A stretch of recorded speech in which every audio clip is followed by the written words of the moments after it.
خوشنود امام زمانہ بلند تر سلام.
ڈاکٹر کے پاس علم ہوتا ہے، علم کے ذریعے جب بیماری کی تشخیص ہو جاتی ہے تو اس کے مطابق دوا کی وہ آگے بتا دیتے ہیں، استعمال کا طریقہ بیماری کا نہ بتا دے، تکلیف کا اظہار نہ کر دے، تو ڈاکٹر کو بھی پتہ نہیں چلتا۔ تو ممبر سے بولنے والے کو یہ اپنی شخصیت کے خلاف، اپنی پرسنالٹی کے خلاف نہیں سمجھنا ہے، معاشرے سے ہی معلومات لینے چاہیے، تاکہ بیچ میں واسطہ بن کر کتابوں سے، سیرت و قرآن سے ان بیماریوں کے لیے کوئی علاج اور کوئی تشخیص یا کوئی دوائی کا انتخاب کر سکے۔ یہ ہے طریقہ کار، ہونا یہ چاہیے۔ ہونا تو یہ چاہیے کسی بھی جگہ جب مجلس ہو، عید کا جلسہ ہو، عشرہ ہو، اسد کے مجالس ہو، ایام عزا جو بھی ہو، معاشرے سے پہلے، مہینہ پہلے سے موضوع لینا چاہیے، اکثریتی رائے کو سامنے رکھ کر پھر اسی کے مطابق گفتگو کا آگے بڑھانی چاہیے۔ تو جہاں پڑھے وہاں سے آگے جائیں۔ تو الحمدللہ میں آپ تمام کا شکریہ بھی ادا کرتا ہوں، اور سب سے یہی ہے جب ہم ایک کو اپنے سربراہ مانتے ہیں، ظاہر سی بات ہے ہر شعبے کا کوئی ہیڈ ہوتا ہے، کوئی اسپیشلسٹ ہوتے ہیں۔ اسپیشلسٹ اس وقت کہا جاتا ہے جب اس کو تمام اطراف کے لحاظ سے گہری نظر ہو اور اس کے بارے میں ادراک ہو۔ تو قبلہ محترم نے ہمیں اصلاح معاشرہ دیا ہے، ظاہر سی بات ہے ہم سب کے سرپرست ہیں، اور اس پورے علاقے کے بارے میں، پورے علاقے کے بارے میں نظر بھی رکھتے ہیں اور ذمہ دار بھی ہیں، اور وہ اس موضوع کو بالکل محرم کے حوالے سے اہمیت دیتے ہیں۔ علامہ صاحب نے بھی فرمایا تھا اصلاح معاشرہ کا کوئی ایسا موضوع ہونا چاہیے۔ تو میں نے آپ سے عرض کیا کہ اصلاح ہمیشہ آپریشن کی مانند ہے، جسم ہے لیکن اس میں کچھ بیماریاں ہیں، تکالیف ہیں۔ آپریشن کر کے، آپریشن کے دو طریقے ہوتے ہیں، آپ کو پتا ہے۔ آپریشن کسی بھی مریض کے اندر آپریشن کرنے کے دو طریقے ہوتے ہیں۔ ایک اس میں یہ ہوتا ہے کوئی جراثیم ہے یا کوئی وہاں کوئی بیماری ہے، کوئی ایسی چیز اس کے اندر، اس کو کاٹ کے پھینک دینا ہوتا ہے، اسی کے لیے آپریشن کرتے ہیں۔ جیسے آپ دیکھتے ہیں یہی ہم سب کے سامنے کسی کے جسم کے اندر کوئی عضو میں بیماری پیدا ہو جائے، وہ ناکارہ ہو جائے، تو اس کو کیا کرتے ہیں؟ آپریشن کر کے اس کو کاٹ دیتے ہیں، اس کو پھینک دیتے ہیں۔ جب وہ آپریشن دوائی سے اس کا حل نہ ہو جائے، پہلے چیک کر کے دوائی استعمال کرتے ہیں، یوز کرتے ہیں، لیکن اس سے نہ ہو تو آپریشن کر کے اس اعضاء کو کاٹ کے پھینک دیتے ہیں۔ دوسرے یہ آپریشن اس لیے کرتے ہیں، کاٹ کے پھینک نہیں دیتے، وہاں پر کوئی کمی ہے، ادھر سے کوئی چیز اس کے اندر ڈال دیتے ہیں۔ مثلا ابھی ہارٹ کا جو آپ یہ دیکھیں، وہاں پر کوئی جیسے آج کل کہتے ہیں یہ سرجری کرتے ہیں تو وہاں پر کوئی وال بن ہے تو وہاں پر کوئی چیز ڈال دیتے ہیں تو وہ ٹھیک ہو جاتا ہے۔ آپریشن کر لیا، اس کے کسی وال کے اندر پتہ نہیں کوئی مصنوعی قسم کی چیز اس کے اندر ڈال دیتے ہیں تو اس کے فانکشن بھی وہی تازہ ہو جاتا ہے۔ اصلاح اسی طرح کے معاشرے کے اندر۔ تو الحمدللہ جن حضرات نے اپنی گہری نظر کے ساتھ انقلاب کا کہا ہے، انقلاب کا میں نے کل آپ سے عرض کیا تھا، انقلاب کسی چیز کو موجودہ صورتحال کو سرنگون کر کے نئی صورتحال، یعنی انقلاب مثبت۔ اب کسی عزیز نے مجھے وہ دیا ہے لیکن آگے کیسے ہونا چاہیے میں آپ کو سارا بتا دوں گا۔ آج ہم پلان پہ آ گئے، اب اصلاح کیسے، کس طرح سے، کب، اس کا طریقہ کار کیا ہے، وہ انشاءاللہ قرآن و سنت اور بزرگان دنیا کے بڑے بڑے جو مسلمین ہیں انہوں نے اپنے معاشرے کی اصلاح کی، اس حوالے سے ہم ترتیب وار گفتگو آگے بڑھا دیں گے۔ لیکن آج ہم اس موضوع کو فیصلہ کرتے ہیں، اٹل فیصلہ یہ ہوا کہ ہم معاشرے کی اصلاح چاہتے ہیں، یعنی ہمارے معاشرے میں انقلاب کی ضرورت نہیں ہے۔ کیوں؟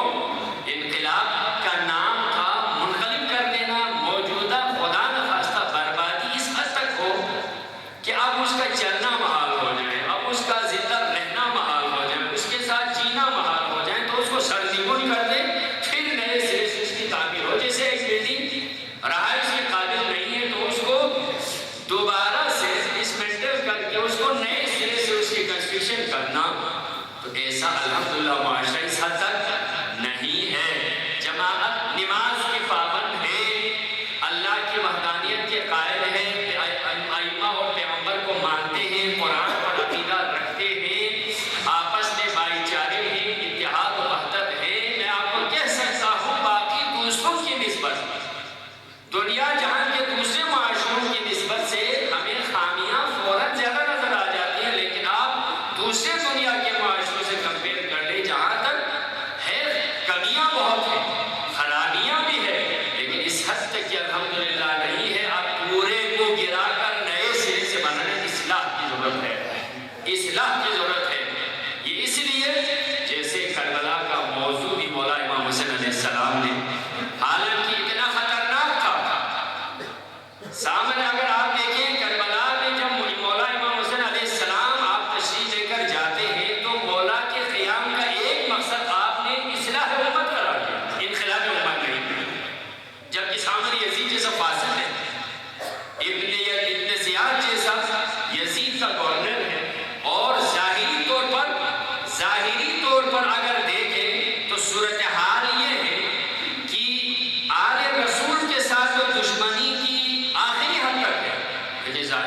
جماعت کے ساتھ ظاہراً اللہ کا نام لیتے ہیں، اذان میں پیغمبر کے نام لیتے ہیں، یہاں تک کہ آپ دیکھیں نماز تہجد پڑھنے والے آپ نے خود دیکھا معرفت کے ترازو میں اس کو تراشنے کی ضرورت تھی، گرانے کی ضرورت، اسی لیے مولا نے فرمایا میں اس لیے نکل رہا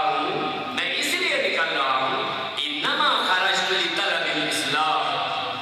اگر آپ دوسری طرف دیکھیں، اگر بالکل ہی نعوذ باللہ امام کے سینے سے نہ چاہنے والے ہوتے، حالات کبھی رخ ایسے کروٹ بدلتے ہیں جس کی وجہ سے عام جو عوام الناس ہوتے ہیں وہ ہوا کی لہروں کی نظر ہو جاتے ہیں، کبھی خوف سے کبھی لالچ سے۔ یہ تو آپ یہ دیکھیں مولا امام حسین علیہ السلام کے قیام کے اگر آپ دیکھیں اہم ترین 3 موضوعات آپ ذکر کرتے ہیں۔ نمبر ایک کیا ہے؟ مولا کے خطوط میں، مولا کی سیرت میں آپ دیکھیں، آپ پڑھ سکتے ہیں، صاحب معرفت صاحبان مطالعہ ہے جو اتنی نظر رکھتے ہیں۔ امام کے ایک مدینہ چھوڑنے کا جو اصل مقصد ان میں سے دیکھیں تو خطوط کوفہ والوں کی دعوت ہے۔ کوفہ والوں نے مولا کو دعوت دی، اتنے خطوط بھیجے، 12,000 خطوط آئے۔ اگر بالکل نہ چاہنے والے ہوتے، بالکل ہی دین نابود ہوا ہوتا تو مولا کو خط نہ لکھتے۔ ظاہری تو بات یہ ہے کہ اس کو اس انداز میں دیکھیں، مولا نے انقلاب کا نام نہیں لیا، اصلاح کا نام لیا۔ مولا کے لیے ایسے 12,000 خطوط، اور شیخ مفید علیہ الرحمہ نے اپنی کتاب الارشاد میں ذکر فرماتے ایک دن میں 600 خطوط ملے، ایک دن میں 600 خطوط۔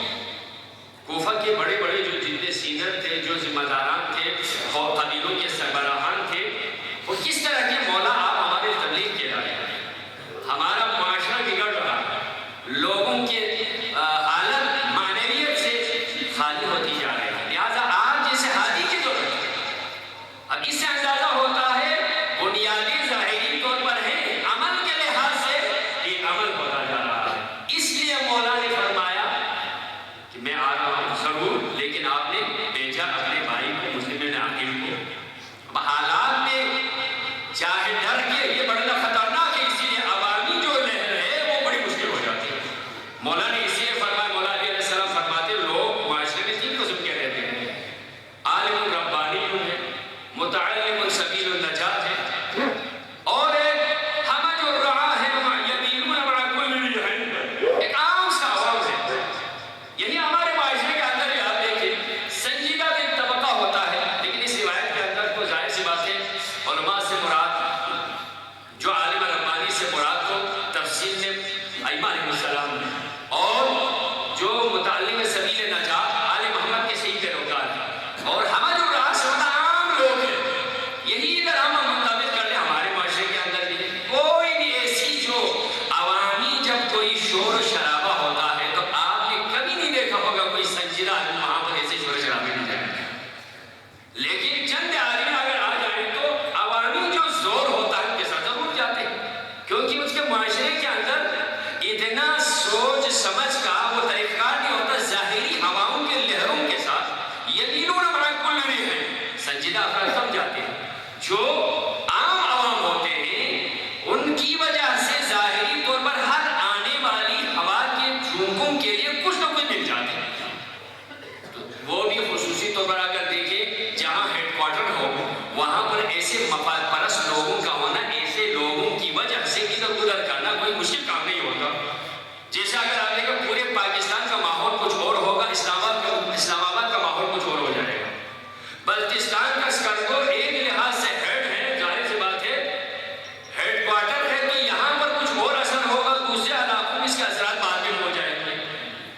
اس طرح سے کوفہ اس وقت ہیڈ کوارٹر تھا، جس کی وجہ سے ہوا کی لہروں نے ایسا عوام کو ہلا دیا تھا، لیکن بصورت سب کو ختم کر کے نئے سرے سے وہ کرنے کا ماحول نہیں تھا۔ اس لیے مولا نے اپنے قیام کی دوسری وجہ کیا فرما دیا، ایک خطوط دعوت کوفہ والے، اور دوسری وجہ آپ نے فرمایا اصلاح امت، تیسرے آپ نے یہ فرما دیا ان امر بالمعروف ونهى عن المنکر۔ اس کے لیے امر بالمعروف و نہی عن المنکر کا موضوع کیا ہے؟ سیرت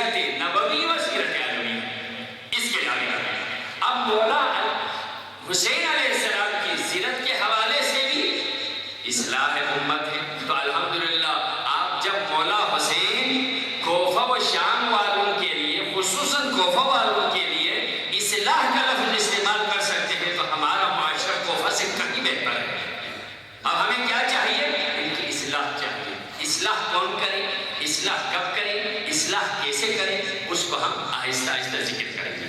لیکن میں نے آپ کو بتایا یہاں اصلاح کا استعمال موضوع ہمارا اصلاح معاشرہ ہونا چاہیے.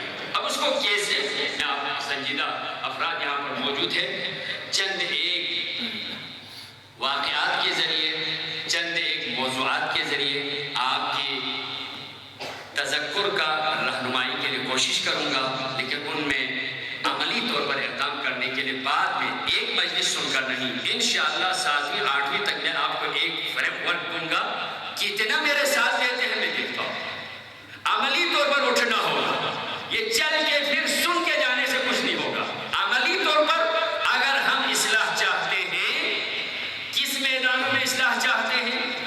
سب سے پہلے اگر آپ دیکھیں عزاداری کے میدان میں اصلاح چاہتے ہیں تو ہمیں کیا کرنا چاہیے؟ رسم و رواج کے حوالے سے اصلاح چاہتے ہیں تو ہمیں کیا کرنا چاہیے؟ یہ مختلف اعضاء ہیں. جس طرح سے ایک جسم کے مختلف اعضاء ہوتے ہیں، اسی طرح ایک معاشرے کے بھی اہم ترین اعضاء ہوتے ہیں. اب بیماری معاشرے کے کہاں ہے ہمیں یہ دیکھنا. تعلیم میں بیماری ہے تو ہمیں اس میں تعلیم میں دیکھنا ہوگا. اگر ہمارے سماج میں اگر بیماری ہے تو سماجی بیماری کو دور کرنا ہوگا. اگر ہماری سیاست میں بیماری ہے تو ہماری سیاست میں ہمیں دیکھنا ہوگا. اگر ہماری عدالت کے سسٹم میں ہے تو عدالت کے سسٹم کو ہمیں دیکھنا ہوگا. لیکن میں آج آپ کو بتا رہا ہوں کچھ چیزیں میں آپ کے سامنے ذکر کروں گا تو آپ کو بہت گران گزریں گی یہ چیزیں. اس کو موقع دیا تو اس نے ایسا چھیڑ دیا، ہم سب کو پریشان کر دیا. میں ایسے موضوعات آپ کے سامنے ذکر کروں گا انشاءاللہ. لیکن اس کا آپ کی جب تعاون ساتھ ہوگا تو مسئلہ آسان ہو جائے گا. آپ کا تعاون ساتھ ہونا چاہیے، اس کے بغیر نہیں ہو سکتا. ان تمام معاشرے کے جو مختلف اکائیاں ہیں، جب یہ ساری اکائیاں مل جائیں تو ایک مجموعہ معاشرہ بنتا ہے. تو اس کو ہم نے کیسے کرنا؟ اب سب سے پہلے میں آپ کو بتاؤں، میں نے پرسوں بھی ذکر کیا تھا، جب اصلاح کی ضرورت ہے تو جہاں جس کی سب سے اہم ضرورت ہے، ایک ڈاکٹر کے پاس جائیں جس کے ہاتھ میں کچھ بیماری ہو، سر میں تھوڑی سی درد ہو، ٹانگ میں کوئی درد ہو، پیٹ میں بھی درد ہو، دل کی بھی تھوڑی سی بیماری ہو، جلد کی بھی بیماری ہو. آپ سے میں سوال کرتا ہوں ڈاکٹر سب سے پہلے کس چیز کا علاج کریں گے؟ ہاتھ کے پہلے علاج پہلے کریں گے، ٹانگوں کے پہلے علاج کریں گے، یا سر میں تھوڑی سی ہے، جلد کی بیماری ہے، پیٹ میں تھوڑی سی تکلیف ہے، دل کو تھوڑی سی تکلیف ہے، سب سے پہلے کس کے علاج پہلے کرنا چاہیے؟ کس کا کرنا چاہیے؟ ہمارا دل کیا ہے؟ معاشرے کا دل کیا ہے؟ اس دل کو تلاش کرو. وہ دل کیا ہے؟ جو معاشرے میں ایک دل ہمارے جسم ہے، وہاں دل ظاہری طور پر آپ یہ کہ ایک جسم کے اندر کے دل ہے. ایک انسان کے لیے صاحبان اولو الالباب کہا ہے، صاحبان دل کہا ہے. وہ دل الگ ہے، وہ روحانی دل ہے، جسے نفس بھی کہتے ہیں، جسے لب کہتے ہیں، جسے عقل کہتے ہیں، جسے نفس کہتے ہیں. وہ اپنی جگہ ہے، لیکن بحیثیت جسم کے اندر دل ہے. دل کیا کام کرتا ہے؟ خون کے وہاں سے پمپنگ کر کے پورے جسم میں خون کی رسائی کے ساتھ تمام چیزوں کو کنٹرول کرتا ہے. یہ دل کا کام ہے. جس طرح ایک گاڑی کے انجن ہے، باقی ہر چیز اپنی جگہ ضروری ہے، ہر چیز اپنی جگہ ضرورت ہے. ایک گاڑی کا انجن بالکل سلامت ہے، ایک گیئر ہو وہ بھی نہیں چل سکتے نا، بغیر ایک گیئر کے کیسے چلے؟ نہیں چل سکتے. لیکن ایک گیئر کی کوئی اہمیت نہیں ہوتی، اس کے پورے انجن ہوتے اس کی بڑی اہمیت ہوتی ہے. ظاہر ہے اس کے بریک نہ ہو تو بریک بھی نہ ہو تو ظاہر سی بات ہے گاڑی میں نہیں چلتی. بالکل انجن صحیح ہے، ٹائر صحیح ہے، لیکن بریک نہیں ہے تو ظاہر ہے اس کا آدمی نقصان میں ڈالے گا. خامخواہ ایسی گاڑی کو کون چلائے گا؟ لیکن ہر چیز کی اپنی جگہ کی اہمیت ہے. اہم ترین چیز کیا ہے جی؟ دل ہے. تو دل کیا ہے؟ معاشرے کا دل کام ہونا چاہیے، جسے ہم مرکز کہتے ہیں. وہاں سے پمپنگ ہونا چاہیے، پورے معاشرے پر نظر ہونا چاہیے. آج میں یہیں سے شروع کر دوں گا، یہیں سے شروع کر دوں گا. اب ہم سب یہاں آنے کے بعد آپ سب کو ساتھ دینا ہوگا. ظاہر سی بات ہے جب ایک جگہ کے دل مضبوط ہوگا، آپ کسی حکومت کے لیے آپ دیکھیں جس کا دارالخلافہ ہوتا ہے وہ حکومت کا اصل دل ہوتا ہے. دارالخلافہ میں اگر امر ہو، وہاں پر کنٹرول ہو تو دوسرے صوبوں کا کنٹرول کرنا آسان ہو جائے، جسے وفاق کہتے ہیں. اسی طرح معاشرے کے لیے، ہمارے معاشرے کے لیے، خصوصاً بلتستان کے معاشرے کی بھی بات کریں،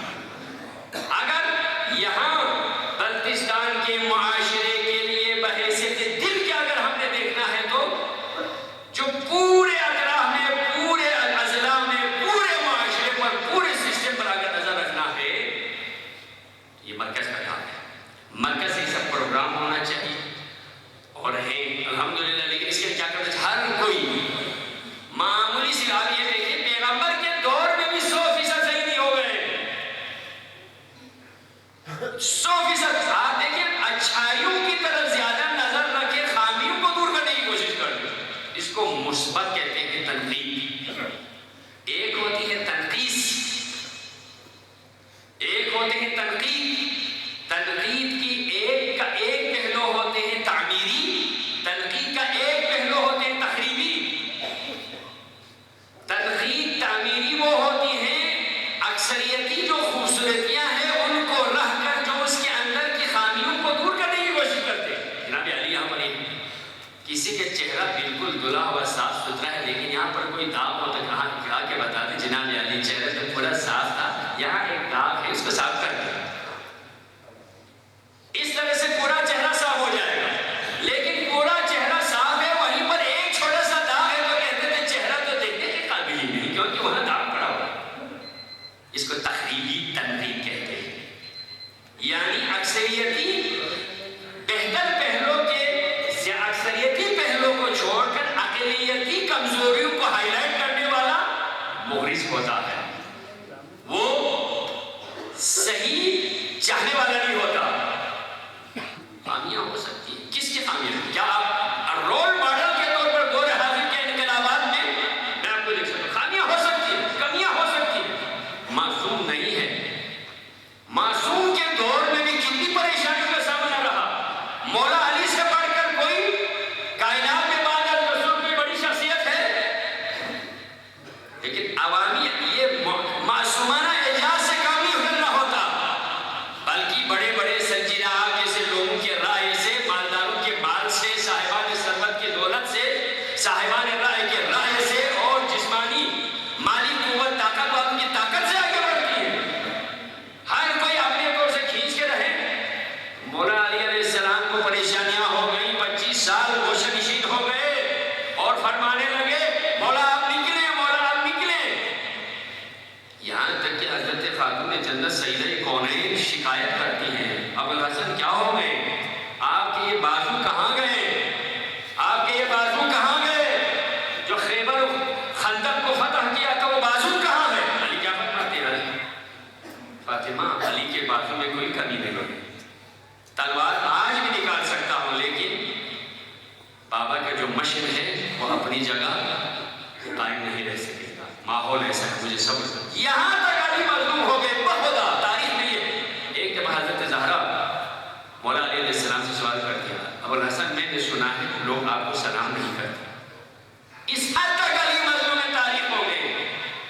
میں نے سنا ہے لوگوں سے ابو الحسن آپ کو لوگ سلام نہیں کرتے. علی آگے سے کیا جواب دیتے؟ بنت رسول یہ مرحلہ تو آسان تھا، لوگ مجھے سلام نہ کرے کوئی مسئلہ نہیں تھا. مسئلہ اس سے بھی آگے بڑھ چکا ہے. بنت رسول میں سلام کرتا ہوں تو مجھے جواب دینے والا کوئی نہیں ہے. ارے عزیزان یہ مشورے سے ہوتے ہیں، یہ عوامی طاقت سے ہوتے ہیں، اچھے لوگوں کی مشورے اور صحبت سے ہوتے ہیں. ہر کوئی کنارہ کش ہو جائے، مشورہ دینے والا کوئی نہ ہو، رکھنے والا کوئی نہ ہو، رازدار کوئی نہ ہو. جہاں پر سینے میں راز مت چھپا کے رکھے. کس کے سامنے رکھے؟ یہ مولا نے نہیں فرمایا میرے سینے میں علوم کا خزانہ ہے، رکھنے کی جگہ نہیں مل رہے کو میں کیا کروں، میں کہاں رکھ دوں، کس کو سناؤں.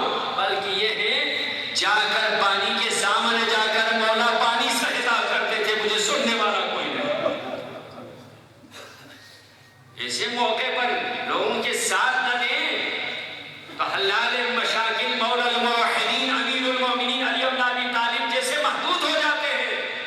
اور یہاں تک آپ دیکھیں ایک طرف ہے مولا علی کہ قرآن ناطق نفس رسول، لیکن ایک طرف ایک چالاک اور دھوکہ باز نیزے پہ قرآن اٹھا لیتا ہے. تو یہی علی کے ساتھ رہنے والے جو لڑ رہے تھے علی کے رکاب میں شامل تھے، علی کے رکاب میں شامل تھے، لیکن آگے سے قرآن کو نیزے پہ چڑھائے تو مولا نے کیا فرمایا؟ مالک اشتر جاؤ امر عاص اور امیر شام کو آخری مرحلے تک لے کر جاؤ. لیکن ادھر سے حسبنا کتاب اللہ کہہ کر لا حکم الا للہ لا حکم الا للہ کہہ کر علی کے ساتھ رہنے والوں نے بغاوت شروع کر دی. عوام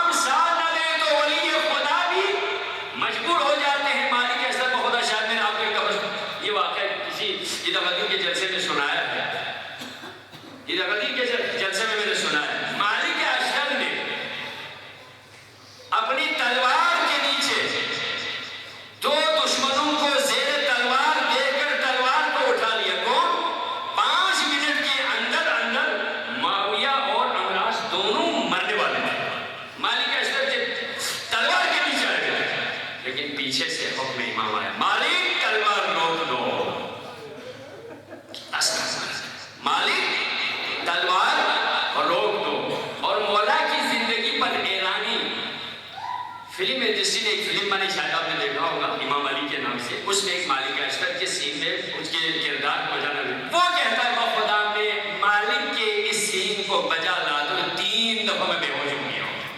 مالک تیرا جگر کتنا بڑا تھا, ایک طرف دشمن سامنے, دشمن کو تہدید کرنے کے لیے زیر تلوار ہو, اور ادھر سے حکم امام ہو, اپنے وجود پر حکم امام کو, اپنی جسمانی جوانی خواہش کو مار کر حکم امام کو لاگو کر کے تلوار کو نیام میں ڈال دیا.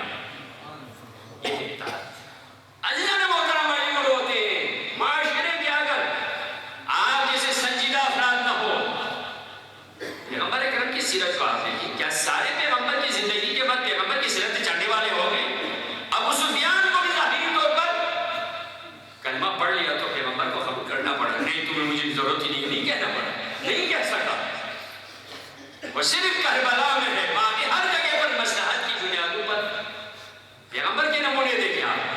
اس طرح سے آپ کی حمایت کے ساتھ ہو سکتے ہیں, آپ کے رائے کے ساتھ ہوتے ہیں, مشورہ دیں گے تو ہوگا, مضبوط بنائیں گے, بازو بنیں گے تو آگے چل سکیں گے, معاشرے میں طاقت پیدا کر سکیں تو آگے اصلاح کر سکیں گے. آپ امام خمینی کو دیکھیں, پوری دنیا میں پوری دنیا کی سیاست میں نظر رکھنے والے خمینی, لیکن انقلاب کو لاتے ہوئے شاہ ایران کو گرانے کے لیے بنی صدر جیسے لوگوں کو بھی ساتھ رکھنا پڑا تھا, مہدی بازرگان کو وزیر اعظم بنانا پڑا. معاشرے میں ہو سکتے ہیں, لیکن بعد میں جب طاقت آ گئی, جب جان لیا, پرکھ لیا, ایک ایک کر کے باہر کر دیا. افرادی قوت بنانے کی ضرورت ہے, سنجیدہ لوگوں کی تربیت کی ضرورت ہے.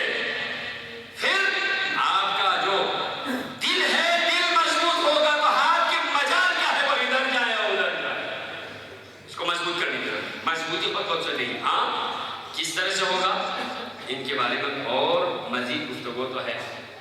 اس مرکزی سطح پر کیسے ہونے چاہیے, آپ پوری دنیا میں دیکھیں, پوری دنیا میں دیکھیں, خود بخود سے مرکزی حیثیت کو قائم نہیں رکھ سکتا, بلکہ کیا ہونا چاہیے, وہاں پر ادارہ قائم ہونا چاہیے. کوئی بھی اگر دنیا میں اگر آپ دیکھیں, ہر ایک نے کوئی ادارہ قائم کیا, اس ادارے کے اندر تربیت کی گئی شخصی کوشش نہیں ہوتی. قائد اعظم نے مسلم لیگ پہلے نہ بنایا ہوا تھا, اس ملت خان سے کوشش نہ کیے ہوئے تھے, پاکستان نہیں بن سکتا.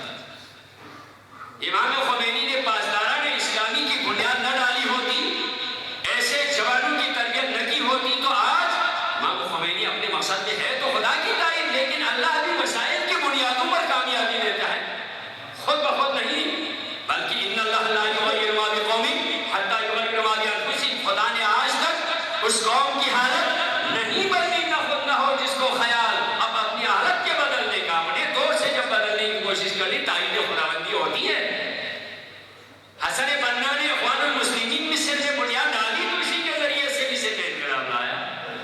دنیا کی بڑی بڑی آپ یہ دیکھ سکتے ہیں, بڑی بڑی طاقتوں نے بڑی بڑی انجمنیں بنائی, بڑی بڑی تنظیمیں بنائی, ادارے بنائے. اور یہاں آپ دیکھ سکتے ہیں, ابھی موجودہ میں بات نہیں کروں گا, تھوڑی سی پیچھے جائیں, یہی سلسلے کو آگے بڑھائیں, اسی سلسلے کو آگے بڑھائیں. مرکز کو مضبوط ہونا چاہیے, مضبوط ہونا چاہیے, خود بخود سے مضبوط نہیں ہوتا, دل مضبوط ہونا چاہیے. اس کے لیے کیا کریں, تاکہ یہ اصلاح کرے گا, دل اصلاح کرے گا. کیسے, مرحوم شیخ صاحب کے زمانے میں کسی کی مجال تھی یہاں پر, وفاقی وزیر یہاں پر جہاز میں بھی نہیں آ سکا, کیوں, پروبال تھے مضبوط, لوگ خلوص سے خدمت کرتے تھے, اچھی رائے دیتے تھے, بازو بنتے تھے, مشکلات میں ساتھ دیتے تھے, پیٹھ پیچھے نہیں بولتے تھے.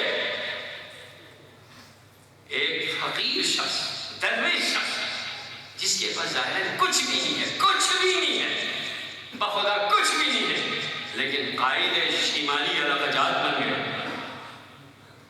عوام کی طاقت تھی. ایک مسئلے میں آپ نے دیکھا ہوگا, جب قائد نے ایک جملہ کہا تھا کسی مسئلے میں, میں اس مسئلے کو شرعی طور پر صحیح سمجھتا ہوں, یہاں سے 40 جوان ساتھ گئے, 40 جوان ہم جاتے ہیں.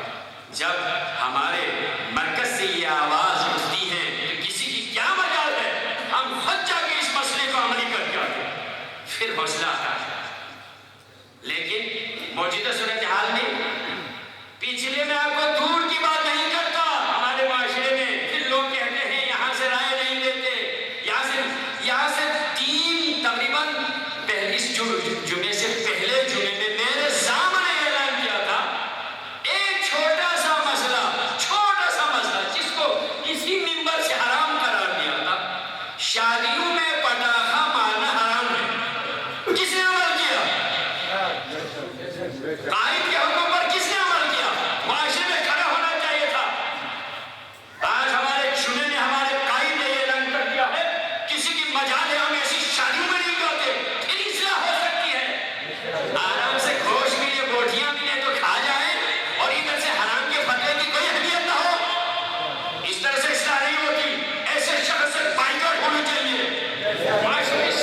عزیزان محترم، ہمیں مضبوط کرنا ہوگا. جس کا دل مضبوط ہوگا اس کے جسم میں طاقت ہوگی.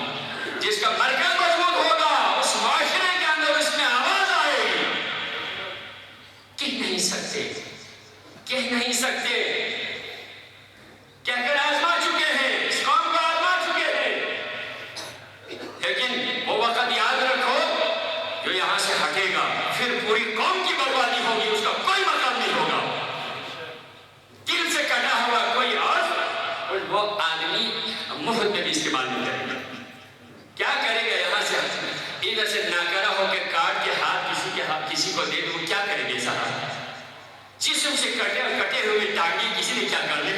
وہ تو سڑ کے بدبو آ جائے گی.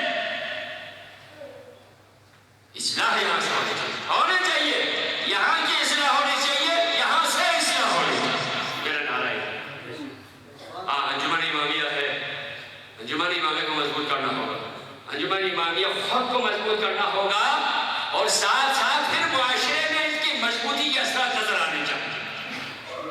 کابینہ میں آنے کے لیے لوگ نہیں مل رہے، مفت میں کون آ جائے بغیر تنہا. اب میں بات بتاؤں گا نا، مرکز کو مضبوط کرنا ہے تو چندہ کر دوں گا، پیسوں سے بنتا ہے مرکز. ہاں لیکن یہاں سے پالیسی دینی چاہیے. دیں تو عوام میں یہ بھی ہے 15 کروڑ کی مسجد بن سکتی ہے، تو یہ چھوٹا سا معاشرہ کیوں نہیں بن سکتا؟ لیکن اداروں کو مضبوط کر لو، ادارے مضبوط ہو جائیں، وہاں تربیت ہوتی ہے، تربیت کے اندر سے اصلاح. حسن نصر اللہ کا کوئی اتنا بڑا مقام نہیں ہے، لیکن ایک حزب اللہ کی تنظیم ہے جس میں ایسے تربیت یافتہ جوان ہیں جن کی وجہ سے ایک انجمن دنیا کی بڑی بڑی طاقتوں کے لیے آنکھوں کی خار بڑی ہوئی ہے. تو ایک انجمن ہے، تو ایک تنظیم. یہ کب؟ لیکن اس میں یہی ہے کہ تربیت یافتہ ایک ادارہ ہے. ادارے ہمارے یہاں ہے، ارادے ہمارے ساتھ نہیں ہیں. یہی میرا خلاصہ ہے. ادارے ہمارے ہیں لیکن ارادے سب کے ساتھ نہیں ہے. ان کو تھوڑی سی حروف کو ادھر ادھر کر لیں. ارادہ اور ادارے میں حروف ایک تھوڑے سے آگے پیچھے کر لیں، سب ارادہ کر لیں. انشاءاللہ کوئی مشکل نہیں ہے، کوئی مشکل نہیں ہے. اصلاح ہو سکتی ہے، کنٹرول ہو سکتا ہے، لیکن ہم سب اصل کر لیں. یہ منبر حسینی کا ہم سب کے لیے پیغام ہے. وہاں پر صرف حسین علیہ السلام کے جو قافلے تھے، وہاں پر ٹاپ قسم کے صحیح تربیت یافتہ لوگ گزرتے. نہیں تو عوامی طاقت بھی ساتھ ہو تو وہ حکومتیں الحمدللہ چل سکتے. لیکن صرف کربلا میں عجیب صورتحال ہے. نہ اتنے بڑی تعداد میں بڑی جوان ہیں. عجیب ایک صورتحال ہے. کربلا سمجھنا مشکل ہے، سوچ کے بھی کربلا سمجھنا مشکل ہے. 80 سال کے جوان ہیں، ہمت جوان کی طرح. 80-85 سال کے بوڑھے.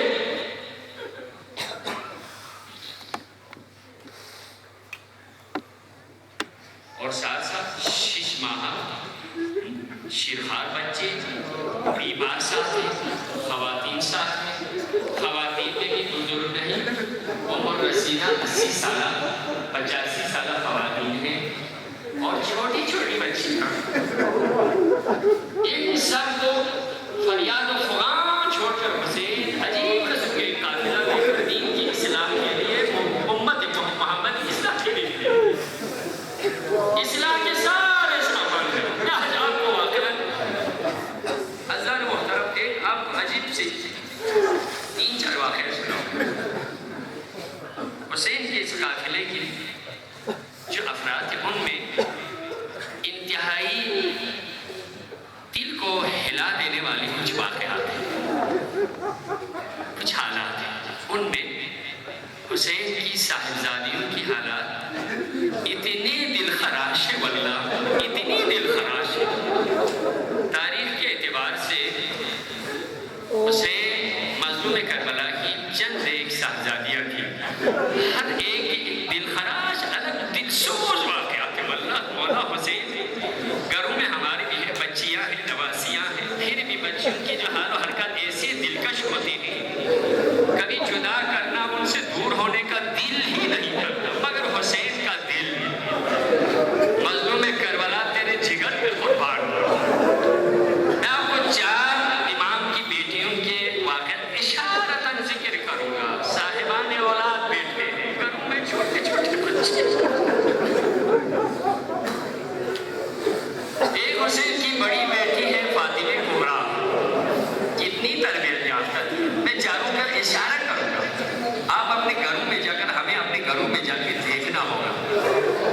کی بڑی بیٹی فاطمہ کبریٰ ہے۔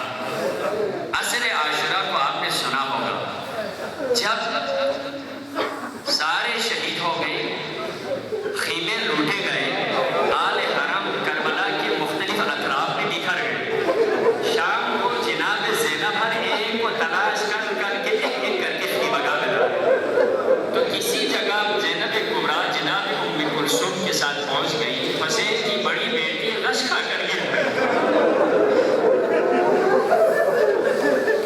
جناب زینب نے جلدی سے جا کر فاطمہ کے سر کو اپنی گود میں لیا اور آرام سے کہا، بیٹی فاطمہ ہوش میں آ جائے، بیٹی فاطمہ ہوش میں آ جائے۔ دیکھیں اس مرحلے پر شکوہ کس چیز کا ہونا چاہیے؟ سب سے پہلی شکایت تو یہ ہونی چاہیے، وہ بھی اماں میرا بابا مارا گیا، یہی شکوہ ہونا چاہیے۔ بابا میں یتیم ہو گیا، یہی شکوہ ہونا چاہیے، یا یہ کہنا چاہیے میرا چاچا مجھ سے جدا ہو گیا، مفضل عباس مجھ سے جدا ہو گیا، تو بھی اماں میرا بھائی مارا گیا، میرا چھوٹا بھائی اصغر، یہ شکوے ہونے چاہیے۔ لیکن فاطمہ کبریٰ یہ شکایت نہیں کرتی۔ جب زینب نے کہا بیٹی ذرا ہوش میں آ جا، چل خیمہ گاہ، تو سب سے پہلا جملہ فاطمہ کیا کہتی ہے؟ پھوپھی اماں کیسے اٹھوں، سر پہ چادر